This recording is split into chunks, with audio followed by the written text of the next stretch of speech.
Rio রোরিও কিন্তু বৈশাখের সাথে পরিচিত হইতাছে।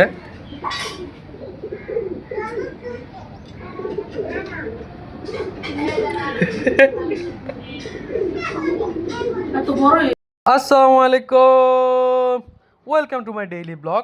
আর প্রত্যেক দিনের মতোই কিন্তু ব্লগের শুরুতেই আমার ভিডিওতে আসে আমার এই দুইটা কবুতর, কারণ খাঁচার সবার উপরে ওরা দুইজনই থাকে। আর যেহেতু খাঁচার সবার উপরে ওরা দুইজন থাকে, তাই খাঁচা করলেই আগে ওদেরই দেখানো হয়।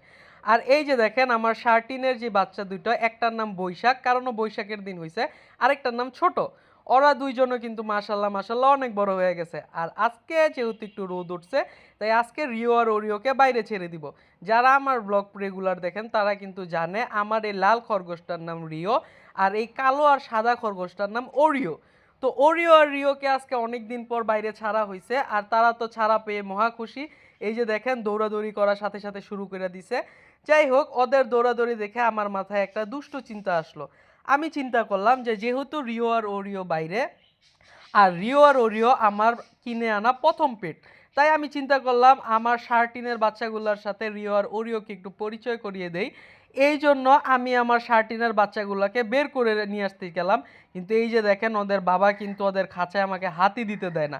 কেন জানি ও আমারে পছন্দই করে না। আমি খাঁচার সামনে আসলে এই যেমন খালি আমাকে আসে মারতে। যাই হোক, এই কারণে ওর নাম আমি রাখছি গুন্ডা। আর বাকি দেখেন সব কিন্তু ঠিকঠাকই আছে। তো আমি প্রথমেই বৈশাখকে বের করলাম। বৈশাখকে বের করার পর রিও আর ওরিওর সাথে ছেড়ে দিলাম। বৈশাখ কিন্তু অনেক সুন্দর করে ওদের সাথে ইন্ট্রোডিউস হলো। আর এই যে দেখেন বৈশাখকে দেখে আমাদের ওরিও আইসা ওকে আদর করতেছে, রিও ওকে আদর করতেছে। আবার রিও দৌড়ে আমার কাছে আসছে, হয়তো জিজ্ঞেস করতেছে যে এইটা কে। আমি চিন্তা করলাম যেহেতু বৈশাখ আসছে, এখন ছোটকেও বের করে দেই। তো ছোটকেও বের করলাম।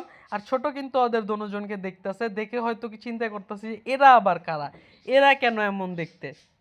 তারপরে দেখেন কি সুন্দর ওরা দুইজনে রিও আর ওরিওর সাথে খেলা করতেছে। খেলা করতে করতে ওরা কিন্তু এক জায়গা থেকে আরেক জায়গায় চলে যাচ্ছিল। যেহেতু কোনো জায়গায় যে ব্যথা না পায়, এই জন্য আমি আবার হাত দিয়ে টেনে টেনে নিয়ে এসে পড়তেছিলাম। আর আমি এই বাচ্চা দুটোকে বের করার সময় খাঁচাটা খোলা রাখছিলাম, এই সুযোগে কিন্তু ওই দুইটা কবুতরও নেমে গেছে।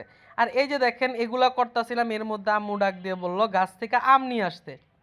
তো যেমন চিন্তা তেমন কাজ, সুন্দর করে দুইটা ছেলেকে ডাক দিলাম, আমার এই এলাকার ছোট ভাই, ওদের ডাক দিয়ে বললাম যে আমগুলা পেরে দে। ওরা কিন্তু বলার সাথে সাথেই বাসায় এসে গাছ ছুট্টা আমগুলা পেরে দিল। ধন্যবাদ।